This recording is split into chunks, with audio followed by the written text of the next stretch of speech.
guys, welcome to or back to my channel. So today we're going to be talking about all of the things that I think could really help you radically transform your life in 2022. Obviously, this is the time of resolutions and new goals and new habits. Everyone is reflecting and just assessing their life, trying to figure out ways that they can become who they want to be. And while I know that everyone has their own unique things going on in their lives, I feel like the things that I'm going to mention in this video are things that literally anyone can implement into their lives and could see value in. So without dragging this intro on for too much longer, make sure to subscribe if you haven't already, because I would seriously love to have you here. So I feel like where a lot of people stray away from their goals is if they don't have some sort of time frame on them, because I feel like a lot of people, especially when they're setting like their New Year's resolutions, their New Year's goals, they say that they're going to do something, but it's like this one massive goal with no set time frame around it, and eventually it just gets forgotten about. And I also want to encourage you to break down that bigger goal that you have into action steps. This is something that is so important because it's going to create a beautiful cycle of progression. So in my case, I want to travel the world as a digital nomad, and that is my goal. And if I am just focusing on that one massive goal, it's going to be just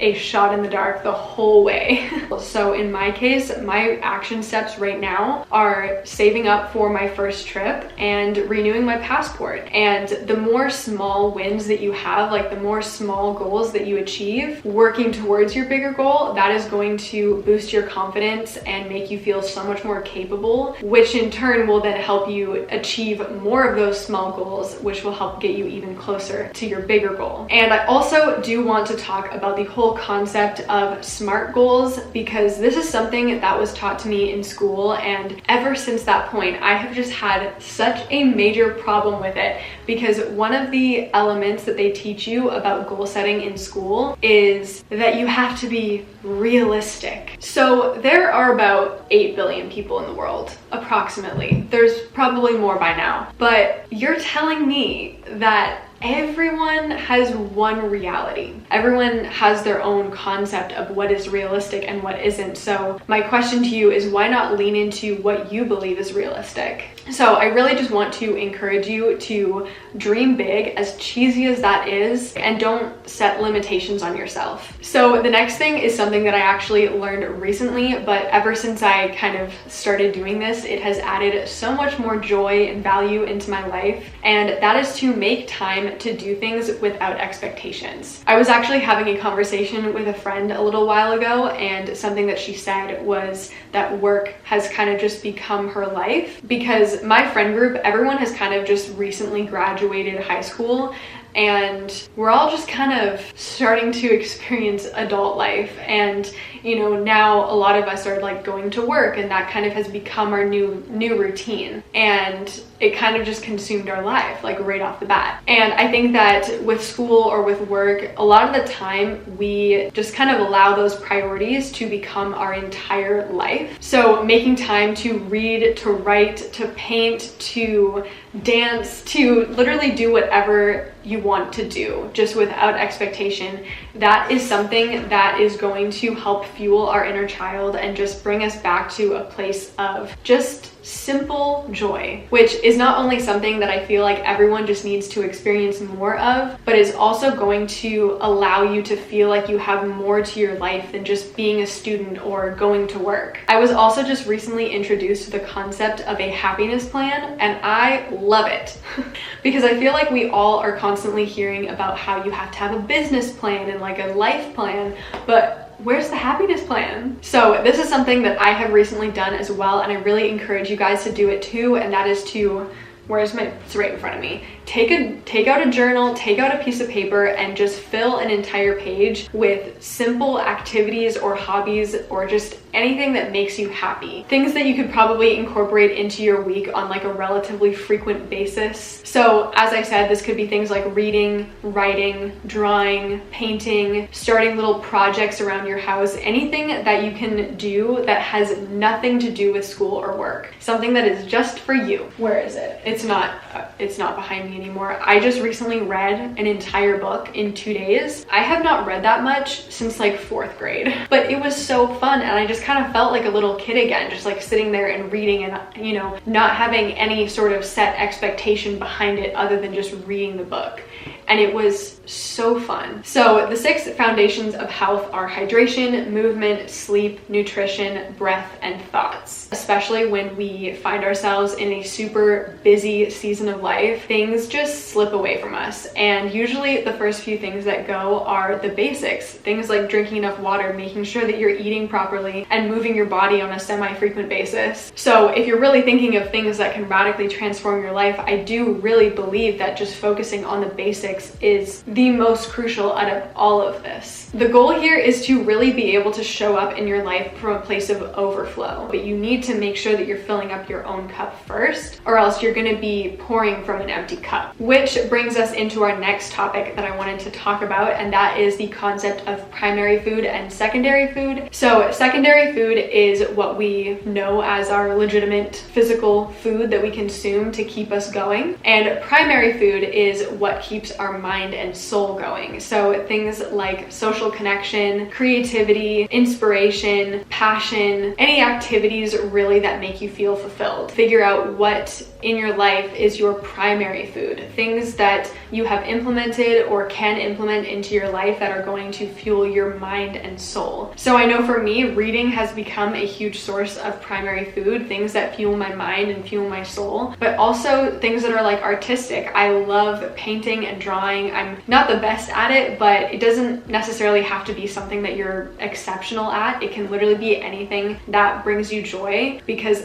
as I said earlier, having those things that you can just do for yourself, they're gonna make you feel so much more fulfilled. And it's really just gonna help you show up in life as your best self. The next one is the most important thing I could probably ever share on this channel, and that is the concept of mindset. I really want you to all just assess where your mindset is at right now. So in any given scenario, do you typically lean on the positive or negative side? If you are presented with a new idea, critique, or way of doing something, are you resistant to it, or are you open and willing to hear it and try it out for yourself? At what extent do you start believing something is impossible? So something that I actually haven't talked about a lot on my channel is the time in my life when I was about 13 to 15-ish. That was probably the hardest time of my life. My mindset was really struggling, and I was so resistant to most things in my life. Even if somebody wanted to help me, I was just super resistant to it,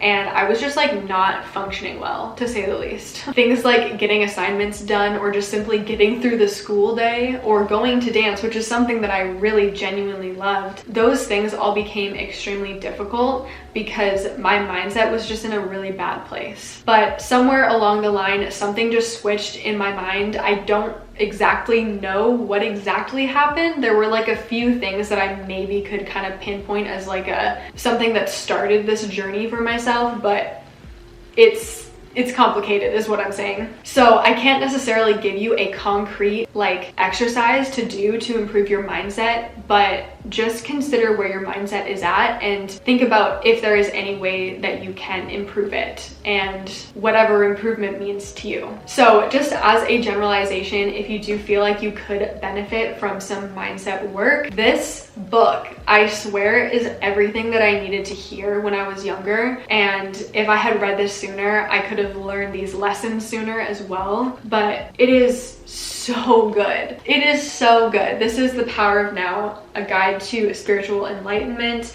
by Eckhart Tolle. I think that's how you pronounce his last name. And he is actually a Canadian author based in Vancouver, British Columbia, which is kind of where I live, which is just really cool. So like, anyway, off topic, but seriously, read this book. No matter what stage of life you're at, no matter what season of life you're in, read this book because you could probably benefit so much from it. And also, as much as possible, just try to approach everything from an open mind. I know that sometimes it's really hard to do that. When I was in this, really just dark time of my life, it was really hard to approach things from an open mind. So I know how, annoying this could potentially sound, but seriously just try your best and see what happens. I also am now realizing that a huge thing that helped me was leaning into what I can control, because at that time in my life, I felt like everything was just out of control and I felt really stuck. So what I did, which this is gonna sound so weird when I say it, but something that just really helped me was being super consistent with the stretching routine. Because at the time I was a competitive dancer. I was dancing like upwards of 25 to 30 hours a week. And obviously flexibility as a dancer is super important. So obviously this could change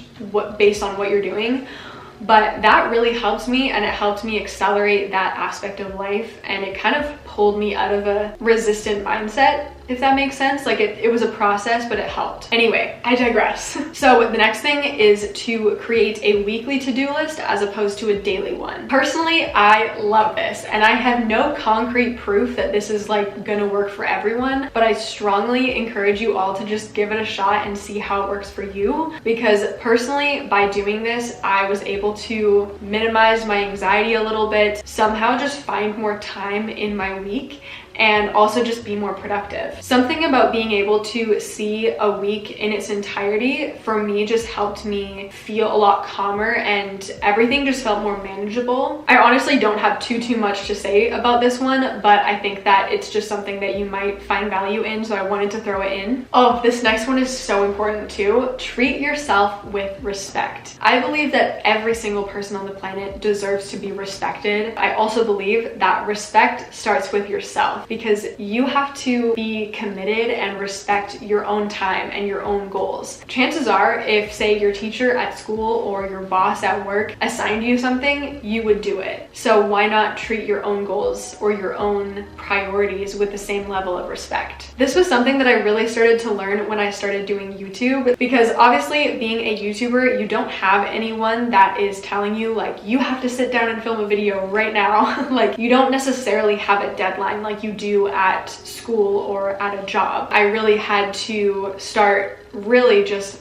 wholeheartedly respecting my commitment to being a YouTuber. So as I started respecting that goal more and more, it really also just fueled my self-worth, which felt really good. The next thing is to consider what you're consuming. And this is in regards to content for the most part. So things like TV shows, movies, music, social media, of course, like how much time are you spending on social media and who are you following on social media? Having a comfort show, totally okay. You guys know, if you know me, I have my comfort shows that I'm probably never gonna give up. I also do believe that it is important to stay up to date on things that are going on in the world, especially given that the times we're in right now, things are changing all the time. But just mindless content, the things that are not necessarily high value content, it's kind of just filling your mind with things that are ultimately unimportant to you. And kind of in alignment with the concept of decision fatigue, the more things that you direct your energy towards throughout the day,